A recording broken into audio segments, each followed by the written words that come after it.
그러니까 이제 결국은 영재 교육을 위해서는 사실 어떻게 보면 일반적인 상식과 달리 저는 이걸 엘리트 교육이라고 부르거든요. 영재 그쵸. 교육과 분리해서 영재 교육은 현재 이제 우리 과학영재학교라든가 과학과가 추구하고 있는 그런 교육을 영재 교육이라고 한다면 지금 현재 우리나라 교육은 고등학교 과정은 사실 엘리트 교육이거든요. 그러니까 상위 한 20% 정도를 수준에 따라서 수준을 배열해가지고 뭐 이렇게 교육을 한다 이런 게 개념인데 저는 그게 좀 잘못됐다고 생각을 합니다.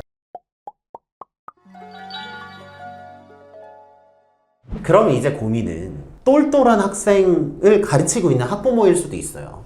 근데 학부모님들을 제가 상담을 해보면 이분들이 갖고 있는 가장 큰 두려움이 뭐냐면 우리 애는 똑똑하고 훌륭한데 잠재력이 내가 지도를 잘 못해서 맞아요. 우리 애를 망치면 어떠나라는 맞아요. 두려움이 제일 많은 것 같아요. 맞습니다. 왜냐면 얘가 생각하는 세계를 내가 본 적이 없고 얘가 얼마나 똑똑한지도 나는 경험해 본 적이 없는데 내가 얘를 지도해야 되니까 그게 엄청난 부담으로 오거든요. 그래서 이제 그 영재 아이 어머니들이 어머니 아버지들이 제일 전형적으로 가지는 심리가 바로 그거죠. 이 얘의 영재성이 충분히 좋은데 나는 얘의 영재성의 개발에 내가 조금이라도 소홀하면 난 죄를 짓는 거야. 아 맞아요. 그 죄책감은 엄청나죠. 죄책감이죠. 근데 이제 그게 사실은 오히려 그런 느낌을 갖지 말라, 서두르지 말라. 그러니까 긴 호흡으로 가자. 그런 게 제가 이제 최근에 쓴 책의 주제고요. 그거 말고도 이제 제가 책에는 여러 가지 내용을 담고 있습니다만은 기본적으로는 우리가 통상적으로 알고 있는 효율적인 교육의 추구 이게 오히려 나쁘다. 나쁘다. 오히려 나쁠 수 있다. 나쁠 수도 있다. 그죠? 과하면 안 좋다. 저는 그게 되게 공감을 하는 게 뭐냐면 제가 공감만 하다 끝날 수도 있는데 제가 주변에 공부를 되게 잘하는 애를 보잖아요.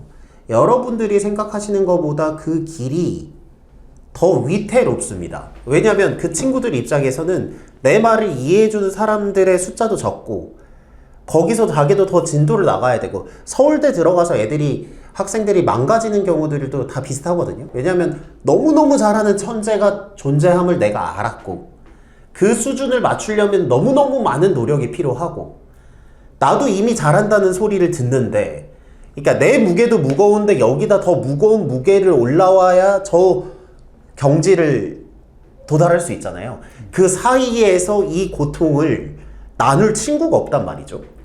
거기 안에서 느끼는 그 외로움들이나 그 고통이 외부에서는 전혀 이해를 못하기 때문에 제가 봤을 때는 그 영재들이 가지고 있는 외로움이나 그런 정서적인 불안이나 이런 요소들이 어쩌면 학업 성취에 유의미한 영향을 미친다고 저는 느끼거든요. 그런 면에서는 이게 실은 교수님 말씀대로 조금 안 빨라도 되니 튼튼하게 이거를 밸런스를 맞춰 올라가는 게 오히려 낫다라는 말씀이 저는 되게 많이 공감되는 것 같아요. 그리고 이제 뭐 대부분 얘기하시지만 이제 학업에 대해서도 뭐 고등학교 1학년 때가 중요하다, 중3 때가 중요하다 이렇게 말하죠. 아, 그쵸. 그렇지만 진짜 제일 중요한 건 결국 고3이죠. 그쵸. 대학교 가야 되니까. 그죠. 근데 물론 이제 또 아이의 성향에 따라서 중요한 시기가 다르죠. 그렇지만 이제 주로 이제 특히 이제 초등학교 고학년 아니면 중1 이런 학생들의 부모님들이 제일 고민이 많으신 것 같아요. 그쵸. 그러니까 이제 이때가 중요한데 이때가 중요한데 매번 중요하지 않은 때가 없고 그러면서 이제 그러다 보니까 초조하게 되고 아이를 자꾸 이제 좀 약간 과하게 밀고 갈 수도 있고 뭐 이런 것도 좀 경계해야 될 필요가 있다. 아 그러면 오히려 과함을 경계할 필요가 있다라는 건 이제 알았고 그럼 시기별로 좀 나눠볼게요.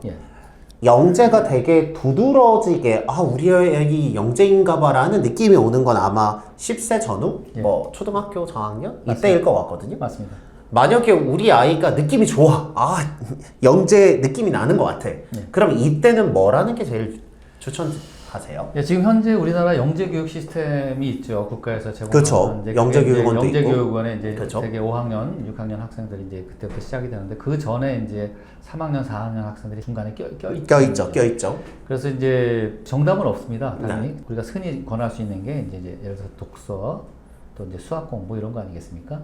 근데 뭐 그거 이상의 정답이 있다고 생각하지는 않는데 제가 이제 수학 공부는 굉장히 권하는 편입니다. 아니면 외국어 공부나. 수학 공부를 죄송하지만 하면 얘가 10살인데 만약에 초등학교 3학년 거 넘어서 중3 걸 할 수 있을 정도로 이해가 돼요. 그게 약간 이제 어려운 문제인데요. 제가 이제 그런 말을 합니다. 이제 이게 수학 실력이라는 것은 의외로 이제 숙성 기간이 필요하거든요. 그러니까 그렇죠. 이제 이게 얘가 이제 머리가 좋으면 금방 배워요. 그래서 이제 초등학교 3학년이라도 중3까지 금방 배웁니다. 저도 이제 제 자식들 가르쳐 봤는데 애가 뭐 한 학기용 교과서 떼는데 2주면 끝나요. 머리가 좀 좋으면. 그러니까 그러면 이제 문제집 하나 싸다 풀고 그럼 이거 다 끝났네. 그리고 또 넘어가고 이렇게 되거든요. 근데 그런 것들이 실은 굉장히 위험할 수 있어요. 왜냐하면 이제 이게 어떤 이제 우리가 뭐 예를 들어서 뭐 역사적인 사실을 머리에 외우고 뭐 이렇게 하는 것처럼 지식을 이렇게 막 넣듯이 수학 실력을 넣는 게 아니거든요. 이게 수학 실력이라는 것은 사고력을 키우는 것이기 때문에 어려운 문제를 도전해보고 당연히 알고 있을 것 같은 여러 가지 수학적인 사실들도 반복 연습이라든가 또 아니면 이제 실제로는 머리에 넣고 나서도 어떻게 보면 잠재의식이 계속 생각해서 숙성하는 기간이 필요해요. 그러니까 가능하면 좀 걔가 우수하더라도 그러면 뭐 예를 들어서 뭐 조금 더 어려운 문제집을 좀 하게 한다든가 아니면 뭐 수학만 너무 또 하는 것 같으면 또 다른 거에 관심을 갖게 하든가 이렇게 하면서 말하자면 얘가 재능이 좋으니까 막 이렇게 빨리빨리 가는 것은 굉장히 해롭다고 생각합니다.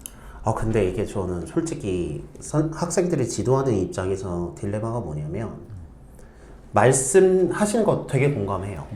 어렸을 때 너무 많이 때려 넣으면 이게 나중에 고장이 날 수도 있는데 라는 느낌이 오는데 예를 들면 영재학교를 보내야 될 것 같고 영재학교를 보내려면 그 여코스들이 있거든요. 그러면 중학교 때는 대략 이 정도 와야 되고 초등학교 때 이 정도 해야 되고 근데 그 코스를 넣었는데 얘가 소화는 되고 점수에는 실은 이름표가 없으니까요. 얘가 외워서 풀었는지 아니면 진짜로 이해하고 풀었는지 100점이란 점수에는 퀄이 차이가 없으니까 이게 점수 위주로 따라가게 되다 보면 내가 이거를 알기는 알겠는데 이 트랙을 안 타기가 조금 고민이 된다?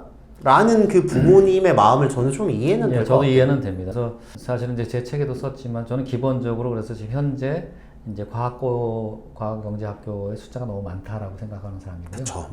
그럴 수 있죠. 그거 외에도 뭐 자사고라든가 여러 가지 외고, 특목고의 카테고리에 맞죠. 그래서 이제 그게 너무 지금 비대해져서 그거에 신경 써야 되는 소위 초등학교 5학년, 6학년들의 부모님들이 너무 많다.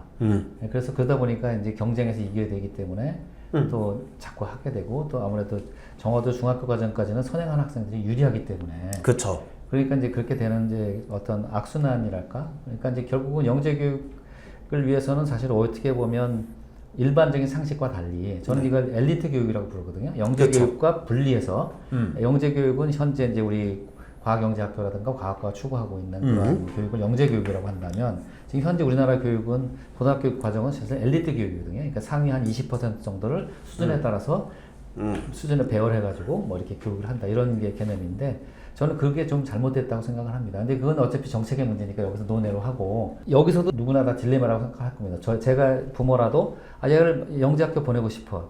또 과학고 보내고 싶어. 그러면 아무래도 선행하는 게 유리한데? 그렇죠. 뭐 이렇게 되는 거죠. 근데 시켜봤는데 심지어 잘하는데? 예, 맞습니다. 네, 그렇죠. 그게 현실이긴 합니다. 그렇죠. 그렇지만 그럼에도 불구하고 그 안에서 좀 긴 호흡을 가지고 가는 부모님들이 결국 성공한다는 게 제 생각입니다.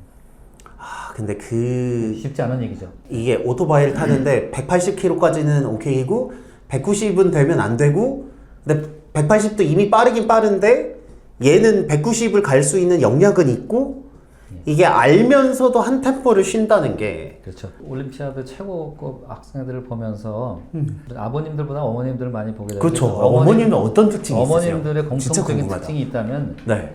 그게 바로 침착한 분들입니다. 굉장히 어머니들이 차분해요. 차분해요. 결국 그렇게 침착한 분들이 어떻게 보면 학업 욕심에 막 이렇게 업돼가지고 이렇게 하는 부모님들보다 우리 아들 1등해서 이런 느낌은 아니라는 거죠. 그렇죠. 굉장히 이제 차분한 분들이 결국 성공한다는 게 제 느낌입니다. 그러니까 이제 결국은 학업 성취에 있어서도 차분한 게 좋고 또 그 학생이 결국 성인이 돼서 훌륭한 전문인이 되는 데에도 차분한 과정이 좋다. 우리나라는 사실 어떻게 보면 영재 교육관이 미국이랑 미국에 비해서 좀 달라요. 완전히 반대예요. 왜냐하면 사실은 이제 미국이나 유럽에서는 교육률이 높지 않기 때문에 학부모들이 스스로 막 찾아서 상담도 받고 뭐 어떤 교육도 받으려고 하고 막 이렇게 해야 되는데 그러다 보니까 이제 그런 지도 쪽으로 갈 수도 있는데 한국은 사실은 기본적으로 우리가 영재성이 좋으면 뭐 여러 가지 이제 뭐 사교육 시장도 있고 또 우리가 또 시스템적으로 뭐 영재교육원도 있고 과학고도 있고 영재학교도 있다 보니까 자연스럽게 이제 영재성이 좋을수록 그쪽으로 자꾸 이제 학생들이 빨려 들어가요. 가게 되고 서로 네. 경쟁을 하게 되고 부모님들은 마음이 조급해지고 이렇게 되는 시스템이죠. 그러니까 오히려 우리나라에서는 점점 천천히 속도도 하셔도 됩니다. 이렇게 얘기할 수밖에 없는 상황인 거죠. 아, 그러면 저 말씀 등에 죄송한데 해외에서는 우리 아이가 영재인 것 같은 느낌이 오면 이 정도로 찾아다니지 않아요? 이 정도로 이렇게 과열되지 않아요? 우리 아이가 똑똑한데? 그렇게 하죠. 하는데. 그 심리는 세계 모든 부모가 똑같은데 네. 우리나라랑 분위기가 다르죠. 그러니까 제가 이제 국제 수학 올림피아드 가서 단장 그러니까 다 보실 거 아니에요? 다른 나라 단장들은 우리나라 환경을 굉장히 부러워해요. 왜냐하면 일단 기본적으로 온 사회가 또 학생들 자신이 공부를 잘하고 싶어 하잖아요. 교육률이 높은 거죠. 네. 근데 대부분의 나라는 그렇게 공부하는 분위기가 아니다 보니까. 그런데다가 더 문제는 뭐냐면 우리나라는 그래도 얘가 공부를 잘하고 엄청 똑똑하면 얘가 약간 행동하는 게 좀 이상하고 사회성이 떨어져도 다 봐주죠. 주변 애들이 다 봐주죠. 예, 공부 다 잘하니까. 근데 미국이나 웬만한 유럽에서는 그런 게 없거든요. 그러니까 이제 사회성이 먼저 중요하고 올바른 행동하는 게 더 중요하다고 생각하는 사람들이 대부분이기 때문에 오히려 사실은 영재들의 어떤 영재성 개발하기에는 우리나라가 오히려 더 유리한 점이 많죠. 시스템도 우리가 잘 돼 있고. 머리 똑똑한 건 알겠는데 그래도 예의 없는 건 못 참아라는 느낌이라는 거죠. 그렇죠. 예. 그러면 영재들이 그건 오히려 불리할 텐데요. 그럴 수도 있죠. 그래서 이제 우리가 잘못 알고 있는 상식 중에 하나가 이제 뭐 한국은 뭐 좀 획일적인 교육을 한다. 그렇죠. 뭐 창의성을 뭐 찍어낸다. 네, 뭐 창의성을 말살시킨다. 뭐 쟤는 뭐 말하자면 대치동에서 그냥 다 굴렀다. 길러진 그죠. 애들이다. 뭐 이런 식으로 이제 막 폄훼하는데 제 생각에는 우리가 이제 그게 어떻게 보면 장점일 수도 있고 또 그쵸. 후천적으로 어떤 그런 교육 노력에 의해서 길러진 재능도 굉장히 중요한 것이기 때문에요. 근데 이제 외국은 오히려 그게 잘 안 돼 있죠. 생각보다 해외가 우리가 기대하는 만큼의 질 좋은 영재 교육을 짠짠짠 준비한 느낌은 아닐 수 있다는 거죠. 그렇죠. 제가 얼마 전에도 그 미국 그 대표 단장하는 포션록에서 와서 이제 아침부터 저녁까지 같이 있은 적이 있었는데 그때 뭐 미국과 한국의 그 영재 교육에 대해서 엄청난 얘기를 했는데요. 당연히 이제 그 포션록 교수도 한국의 시스템을 굉장히 부러워하죠. 부러워요. 예, 그렇죠. 왜냐하면 이제 우리는 일단 기본적으로 학부열이 있고 여러 가지 교육 시스템이 굉장히 영재 교육 시스템이 굉장히 잘 돼 있잖아요. 네. 이제 그런 것들을 이제 부러워하는 거고요. 그리고 이제 한 가지 이런 게 있어요. 이제 예를 들어 미국 시장에서 네. 과학자들 그룹 내에서 예를 들자면 동양인들은 굉장히 학업은 좋지만 뭐 창의성이 떨어진다. 그렇죠. 그런 뭐 이런 평가를 많이 받을 것 그런 같죠. 평가들이 있었어요. 그래서 지금도 이제 예를 들자면은 뭐 얼마 전까지만 해도 이제 아이비리그에 뭐 예를 들어서 뭐 유명한 뭐 하버드 뭐 이런 데서 학부생들 중에서 이제 중퇴자가 많다. 그렇죠. 아시아인들은 중퇴자가 네, 많고 맞아요. 아시아인들은 성적은 좋으나 뭐 졸업을 궁극적으로 못한다. 훌륭한 사람이 되긴 맞아요. 근데 요즘에는 그런 기조가 이제 바뀌었습니다. 그럼요. 어떻게 지금은 그런 동양인들 중에서 창의력이 높고 또 대학 졸업하고 나서 엄청난 성과를 내는 학자들이 많아지고 이렇게 지금 되는 거죠. 그러니까 이제 그게 이제 모든 게 다 교육열에 의해서 이루어진 거 아니겠습니까? 근데 그런 교육열과 그것도 후천적인 어떤 학업 이런 것들이 매우 중요하다는 걸 증명하고 있는 거죠, 사실은. 예전에는 그런 평가를 받을 수도 있었는데 예. 지금은 그 안에서도 졸업도 잘하고 세계적인 성과를 내는 아시안 동양인들이 많아지면서 그런 편견이 조금씩 바뀌고 있다라는 거죠. 맞습니다. 결국 그러면 교육열과 시스템의 힘일 수도 있겠네요. 그렇죠. 그런 관점에서 영재성도 발휘되고 길러질 수 있다라고 그렇죠. 생각을 하는 게 맞는 거네요. 그렇죠.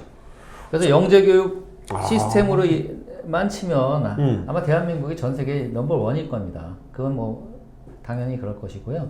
다만 이제 그게 좀 효과가 있느냐, 결국 학생들이 창의성을 기르는데 또 훌륭한 성인이 되는데 도움이 되느냐 하는 건 이제 약간 그동안의 의문이었다고 한다면 제 생각엔 결국 이런 시스템들이 결국은 이제 뭐 효과를 낼 거라고 생각하고 지금도 이미 냈다고 생각하고 있긴 합니다. 저는 들으면서 조금 무슨 생각을 했냐면 K-팝 시스템이랑 비슷하다는 생각을 했어요. 그럴 수도 있죠. 네, 이게 외국에서 보면 K-팝이 너무 하드하고 빡센 거 아니야? 라고 했지만 BTS 같은 그룹이 나오면서 맞습니다. 인상이 바뀌고 있는 것처럼 예. 어쩌면 이게 영재교육이 K-팝 시스템과 비슷한 톤앤 매너일 수도 있겠다라는 생각이 들으면서 들었어요. 그렇죠. 그래서 이제 보통 그 뭐 수학자들뿐 아니라 대부분의 뛰어난 과학자들이 우리가 이제 일반인들은 되게 영재 교육을 떠올리면 보통 창의성 교육을 떠올리지 않습니까? 그쵸, 그쵸. 근데 이제 그렇지만 이제 기존에 있는 과학자들, 수학자들은 창의성 교육이라는 건 실체도 없는데 무슨 창의성 그쵸, 교육이냐. 그쵸. 새로운 거 많죠. 오히려 암기 교육, 반복 교육, 문제풀이 교육 이런 것들이 오히려 더 좋다 이런 식의 인상을 갖고 있거든요. 그러니까 일반인들이 갖고 있는 오해 중에 하나가 이제 반복 교육이라든가 암기 교육은 창의성을 해친다. 뭐 이런 인상이 있지만 실은 그렇지는 않습니다. 그렇지 않다. 그게 기본적으로 그런 교육이 뒷받침이 돼야 그 다음에 창의성을 발휘하는 거다 이런 인식들을 갖고 있는 사람들이 많죠.